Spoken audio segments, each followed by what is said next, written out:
Hi, I'm Ellen Stofan, the John and Adrian Mars Director of the Smithsonian's National Air and Space Museum. I'm Dr. E, and we're here for another episode of EZScience. Hey, and I'm Thomas Zurbuchen, the Associate Administrator for Science at NASA, also known as Dr. Z. We're here today to talk a little bit about something that people probably don't think of as being that important in their lives, but if, for example, you use some app to help you get to where you were going today, you're actually relying on NASA understanding the sun.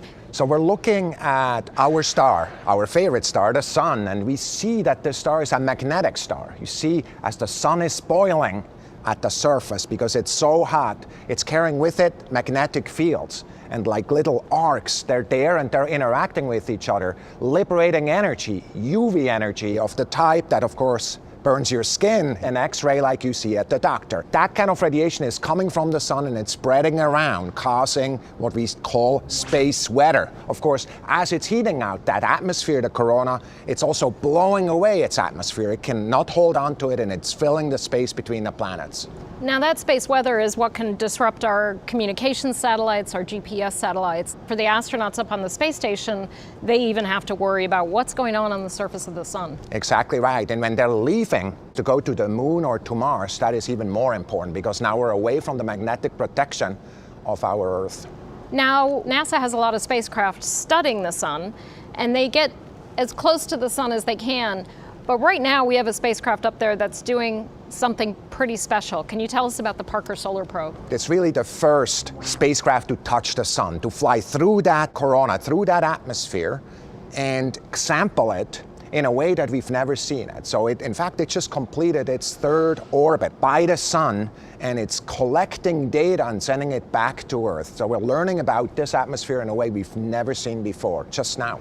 I think a lot of people don't recognize that when NASA does things like go to a planet or get really close to the sun, we have to push technology in ways that you just don't normally have to do, which then spins off and benefits us right here on Earth. Absolutely. A lot of these materials that are being developed right here for Parker Solar Probe and were developed in the last decade or so are materials that are very much applicable in other systems like energy systems or even firefighting type of applications where those kind of materials matter, for example.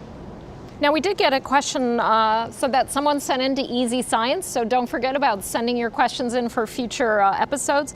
Parker has gathered some information about why the sun's corona is hotter than its surface. Tell us a bit about what it's found in its first year.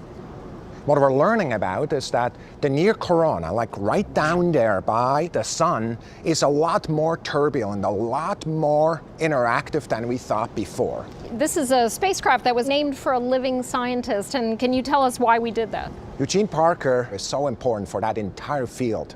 He's the guy who predicted that the solar atmosphere would be blown off into supersonic stream, the solar wind. Highly controversial, and of course he was right. In fact, there's something like 35 spacecraft in all of NASA's inventory that are dealing with things that Parker predicted, and I will never forget how Parker looked and his family when the rocket went into the sky with him seeing his spacecraft leave the Earth. I'm going to ask you a second question, that is, how does the research in space help prepare humans on a journey to future Artemis missions to the moon, Mars, and beyond? So the more that we can monitor the sun, the more that we can understand and predict what's happening at the sun, the better we can do with protecting the astronauts. Now, if we know there's a solar flare or so particles coming towards them, they can go into areas that are shielded, and those are some of the technologies we work on, is how do we protect astronauts from this space radiation, both from the sun but also from galactic cosmic rays. We're going to be able to do that research even better on the surface of the moon outside of our magnetic field, whereas Thomas said the astronauts are much more vulnerable. Now, Thomas, some of the surface science from Artemis is also going to help us eventually get to Mars. Of course, as we're sampling the surface of the moon, what we also will be able to do is look at the components that are in there, especially water, that we may be able to use both on the moon and Mars over time to live off, but also make fuel out of it. So it's really exciting. Well, I'm afraid we're out of time, and thank you. This has been incredibly fun to talk about our favorite star. And I really want to encourage everybody to send questions again, questions that we'll answer on the next episode of EZScience.